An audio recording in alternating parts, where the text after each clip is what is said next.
এই যে মাছগুলা ছোট থেকে বড় হয়েছে, আরে আমি কি সুন্দর করে কাটতাছি, মানুষ কত মজা করে খাবো।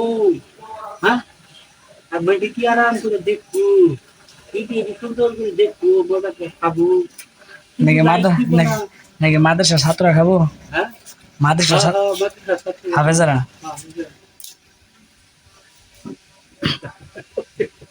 আপনি কি প্রতিদিন হাফেজের জন্য রান্না করেন?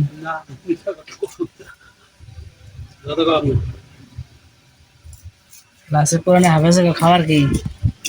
বড় মাছ, রুই মাছ।